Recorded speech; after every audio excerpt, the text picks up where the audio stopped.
Di tengah kondisi pasca gempa bumi yang melanda Kabupaten Nagekeo, kebutuhan air bersih menjadi salah satu perhatian utama.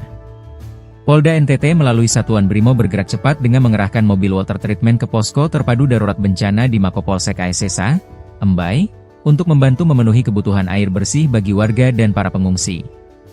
Langkah ini menjadi bukti nyata kehadiran Polri di tengah masyarakat saat menghadapi situasi darurat. Bersama Polres Nagekeo, Polda NTT terus melakukan pemantauan dan pendistribusian bantuan, sekaligus mengajak masyarakat untuk saling membantu demi keselamatan dan pemulihan pasca gempa.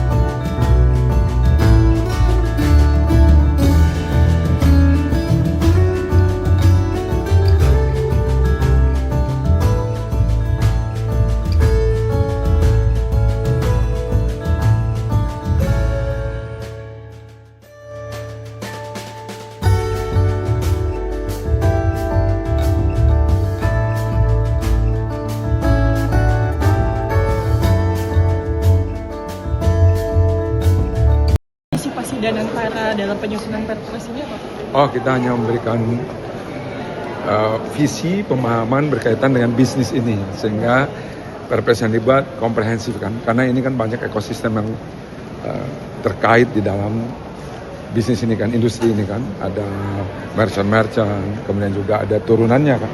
Nah ini sehingga kami memberikan view sebetulnya bisnis ini seperti apa secara ekosistem dan dampaknya seluas apa, sehingga nanti setiap kebijakan yang kita buat itu betul-betul dapat memenuhi apa yang diharapkan oleh saudara kita ojol, tetapi di satu sisi juga tetap menjaga bahwa ekosistem bisnisnya tetap hidup gitu. Tapi udah berperan sebagai pemegang saham gitu? Bukan, tapi sebagai lebih kepada narasumber memberikan visi industri ini seperti apa bisnis ini dari berdasarkan kacamata bisnis. Pak, kemarin kan Pak Prabowo sempat singgung kinerja Danantara bagus di tanggal 14 Agustus. Terus pimpinan Danantara berhak mendapatkan bintang kehormatan, tanggapannya gimana Pak? Sebetulnya kan kami bekerja bukan untuk itu. Kalau itu diberikan tentu bersyukur, tetapi pada dasarnya yang kita lakukan adalah sebuah transformasi yang real. Ini yang berkali-kali saya sampaikan bahwa seringkali masyarakat juga mungkin masih pesimis karena ini kan sudah berkali-kali sebelumnya kan terjadi seperti ini. Tetapi dan itu yang pertama. Yang kedua bahwa mungkin juga bingung antara persoalan yang kita hadapi ini adalah sebetulnya peninggalan-peninggalan yang harus kita bereskan. Dan saya sudah sampaikan juga beberapa kali bahwa penyelesaian ini memakan waktu dan energi yang banyak ya. Karena tadi ya, pernah saya bilang agak frustasi nggak, itu sebetulnya ungkapan bahwa begitu banyaknya persoalan yang kita hadapi di dalam penyelesaian BUMN ini. Ini belum, dan saya harus sampaikan juga kepada masyarakat, ini belum selesai. Ya. Perbaikan ini belum selesai. Kita sudah saya sampaikan juga bahwa karya belum kita sentuh. Ya, ini juga persoalan yang cukup besar. Sekarang pos sedang kita lakukan perbaikan. Insya Allah mudah-mudahan bisa kita turn around. Kemudian juga kita perbaiki ya menjadi kemudian positif dan baik lagi secara finansial maupun secara bisnis satu persatu. Bisnis modelnya kita lihat ya, kita perhatikan cost structure-nya kita cek, sehingga kemudian kita harapkan perusahaan-perusahaan ini kemudian menjadi kompetitif kan. Laporan keuangan katanya udah selesai. Yang mana? Laporan keuangan Danantara katanya udah selesai. Yang DAM sudah selesai, kan saya sudah sampaikan berkali-kali ini sedang dilakukan karena kan kita diaudit oleh Big Four kan. Kita mau transparan mungkin, tapi kalau di DAM kan sebetulnya tidak terlalu sulit ya, karena itu kan konsolidasi daripada financial report BUMN. Nah ini tinggal yang pernah saya sampaikan, karena ini bentuknya konsolidasi tentu harus tereliminasi. Kita harus mengeliminasi setiap transaksi antar perusahaan. Ini yang memakan waktu sebetulnya. Ini yang perlu berkali-kali saya ingin para media juga menyampaikan kepada publik bahwa memang proses ini demikian. Tetapi untuk tahun berikutnya kalau proses eliminasi ini kita sudah tahu polanya kan tidak akan sulit lagi untuk tahun-tahun berikutnya. Dan memang laporan keuangan kita tentu menunggu laporan keuangan daripada BUMN. Tetapi kalau mau lihat ya laporan keuangan BUMN kan sudah keluar. Kita bisa lihat pertumbuhannya dan lain sebagainya. Pak, restrukturisasi BUMN Karya itu prosesnya udah sampai mana, dan apakah masih ada kendala dengan obligor? Terus mungkin nanti dari Danantara akan turun langsung atau gimana? Sebetulnya kan yang sulit di Karya itu saya sampaikan apa adanya dan boleh dilihat nanti ya, sebetulnya pengamat atau ahli bisa melihat bahwa persoalannya itu cukup luas. Pertama bahwa liabilitiesnya besar-besar, utangnya besar-besar.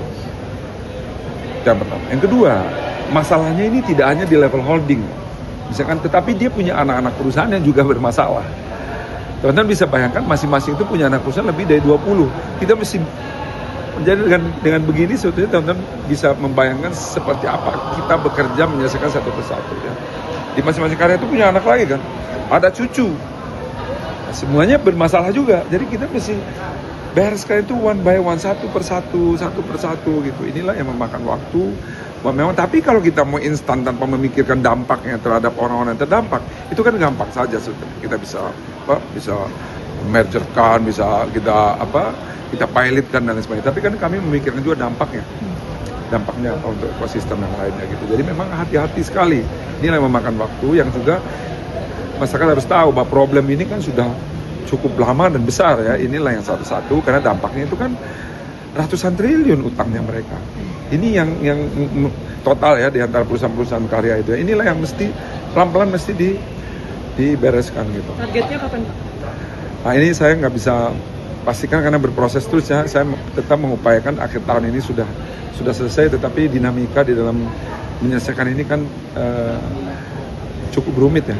Ya teman-teman juga tentu tahu ada yang kasus LRT, ya, nanti ada lagi yang Wika Realty, ada ini segala macam gitu. Ya satu-satu kita rapikan. Pak, ini kan saham was kita ada potensi delisting, apa itu pembahasannya udah ada belum Pak? Prinsipnya kembali lagi tadi kan bahwa kita ingin melakukan ingin melakukan proses penyihatan ini secara fundamental dan real. Intinya saya tidak ingin bahwa udah dibetulin seolah betul nanti meledak lagi. Enggak. Saya tidak ingin bekerja seperti itu. Saya ingin bekerja betul-betul kalau udah disehatkan secara fundamental dia harus sehat. Gitu. Apa resiko yang diikutinya itu tentu kita kaji. Apakah nanti dia ada listing atau apa, ya itu part of the proses transformasi yang harus kita hadapi. Gitu. Tetapi yang paling penting itu adalah perusahaan ini tidak lagi hanya sekedar covernya yang baik. Kita ingin secara fundamentalnya memang baik. Nah inilah makanya pekerjaannya itu sangat dalam, detail, satu persatu yang kita selesaikan. Berarti ada peluang arah ke sana kalau misalnya sekarang masih dikaji itu ternyata menemukan hal-hal yang... Saya belum bisa putuskan. Tapi harapannya Pak, apakah tetap di bursa? Buat saya yang paling penting itu adalah tadi fundamentalnya real. Ya, kalau kita lakukan secara fundamental tidak baik tetap di bursa juga kan kasihan juga pada investornya. Jadi yang paling penting itu adalah membereskan fundamental perusahaannya. Masa nanti dia akan tetap di bursa atau tidak, itu akan kita lihat bagian daripada penyelesaian ini. Gitu. Oke? Pak, soal ini Pak udah update komitmen dari Pak Purbaya sebelum soal pembayaran pinjaman Kopdes dari Himbara. Nah ini juga perlu diluruskan, ini bukan komitmen sebetulnya. Bahwa memang kami itu memberikan kredit atas jaminan daripada pemerintah. Ini harus clear. Jadi banyak yang bilang nanti Himbara akan terdampak. Nggak ada hubungannya karena Himbara memegang jaminan. Itu loh. Jadi jangan nanti digolong-golong wah ini berbahaya terhadap Himbara akan default. Ya nggak mungkin, orang kita dijamin. Waktu kita memberikan kredit, ya itu memang kredit itu dijamin oleh Menteri Keuangan. Ya, jadi ya kami tinggal eksekusi jaminannya kan gitu. Jadi buat Himbara juga supaya teman-teman yang di luar juga memahami tidak ada resikonya bagi Himbara karena Himbara memegang jaminan tertulis bahwa itu ditanggung oleh ya.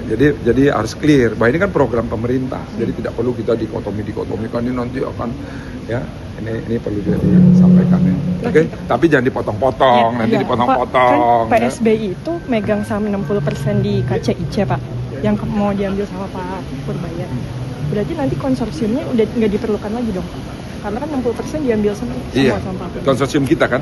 Yang BUMN kan? Iya. Berarti kan betul dialihkan, dihibahkan. Berarti PSBI iya, nanti ya jangan nanti kamu beritanya macam apa ditutup, bukan gitu, dialihkannya dulu prosesnya ya kan. Ya, oke. Yang penting selesai. Pengen nggak selesai? Bagus ini kan bagus ya. Oke. Dari PSB ini berarti semua. Iya betul. Oke. September ya Pak. Terima kasih. Iya. Terima kasih ya. Terima kasih Pak.